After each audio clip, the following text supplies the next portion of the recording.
আর জনগণের পক্ষে যদি কেউ কথা না বলে তাদেরকে এই পরিণতি বহন করতে হবে। মাপ চাও করবে না, তার যে সমস্ত লোক খুন করে দিয়ে গেছে, গুম করে গেছে, এই সমস্ত বিচার না হওয়া পর্যন্ত বাংলার মাটিতে তার কোনো জায়গা না। পুলিশ নেই এবং ছাত্রলীগের কারণে ছাত্রীরা সাধারণ মানুষ ঘরে থাকতে পারছে।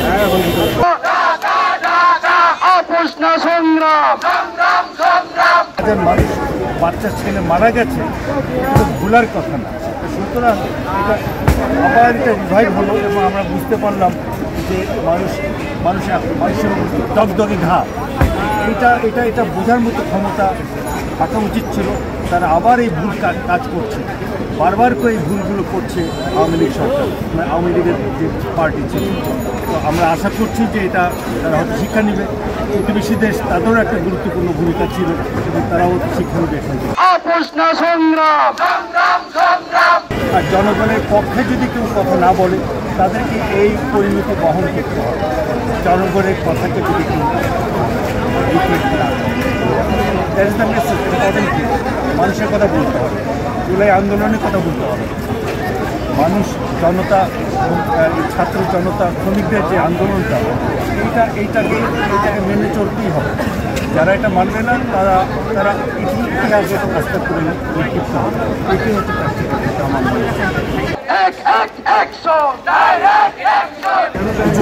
পুলিশ নেই এবং ছাত্রলীগের কারণে ছাত্রীরা সাধারণ মানুষ ঘরে থাকতে পারছে। ছাত্রীরা সাধারণ মানুষ রাইতে যে মাছের ঘেরে ঘুমাইছে, গম বাগানে ঘুমাইছে, মানে বিলের মাঝখানে গমের রাইলে যে ঘুমাইছে, এরকম একটা অবস্থা ছিল ভাই। আমার এক ভাই মারা গেছে, এরপরে এর বাড়িতে পুলিশ গেছে খুঁজতে, পরে এর দেখাই দিয়ে যা বাঁশবাগানে আসছে, এখানে বাঁশবাগানে পলে আছে, ওইখান থেকে খুঁজে নিয়ে আসছে। এর নামে দিয়েছে গাছ কাটা, কিন্তু ঝালমুড়ি বিক্রি, নাম্বার করে একজন ঝালমুড়ি বিক্রি, এর নামে দিয়েছে গাছ কাটা, জামাতের, বুঝছেন? এই জায়গাটা স্মৃতি ছিল একটা শেখ সাহেবের, কিন্তু সে তার কারণে, হাসিনার কারণে সমস্ত কিছু ভুলটে গেল। কারণ হাসিনা এই জায়গার থেকে যে ঘটনা, এই 32-এ যে ওরা অবস্থান জন্মও ছিল হাসিনার এই জায়গায়, সে তার আচরণে, তার এই কারণে আজকে সে উৎখাত হয়ে গেল। তার বাপ ভাই সব এখানে মারা গেছে, এটাও তার একটা স্মৃতি ছিল জীবনে, সেটাও তার কারণে শেষ হয়ে গেল এবং ধূলিসাৎ হয়ে গেল, জীবনে আর ফেরত পাবে না। আর তার দলটা শেষ করেছে, তার সমস্ত এই দল নেতাগুলো, নেতা তার যে কর্মী ছিল সেগুলো তোপের মুখে ফেলে চলে গেছে, পালিয়ে চলে গেছে। তার মতন আহাম্মক, তার মতন নিরক্ষরাপ, তার মতন বেঈমান বাংলাদেশে আর দ্বিতীয় নেই। স্বার্থবান, নিজের স্বার্থ দেখেছে, নিজের গুণটা দিয়ে চলে গেছে, আর রাস্তায় সব ফেলে দিয়ে চলে গেছে, যা আজ পর্যন্ত কেউ করে নেই। মাপ চাও করবে না, তার যে সমস্ত লোক খুন করে দিয়ে গেছে, গুম করে গেছে, এই সমস্ত বিচার না হওয়া পর্যন্ত বাংলার মাটিতে তার কোনো জায়গা না। দিল্লি না ঢাকা,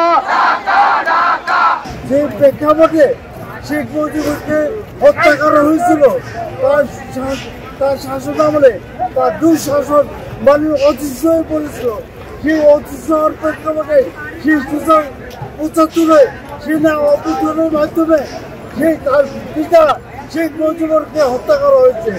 সেই ধারাবাহিকতা তার এতদিন পরে তার মেয়ে শেখ হাসিনা এসে স্বৈরাচারী শেখ হাসিনা এসে সে 16 বছরে সাধারণ জনগণের উপর তার ভিন্ন মতাবলম্বী মানুষদের উপর যে অত্যাচার নিপীড়ন চালিয়েছে, অবিশ্বাস্যভাবে ইতিহাসের পাতায় তার লিখন হয়ে থাকবে।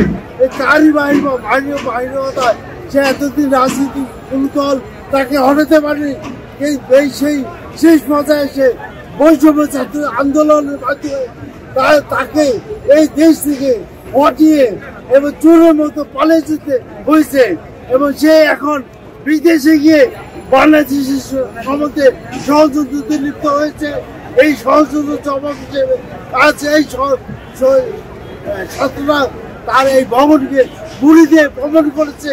এখনো বাংলাদেশে শেখ হাসিনার বিরুদ্ধে ছাত্ররা সোচ্চার এবং সোচ্চার আছে, সোচ্চার থাকবে ইনশাআল্লাহ। দিল্লি না ঢাকা, আপোষ না সংগ্রাম, দালালি না রাজপথ, দালালি না রাজপথ।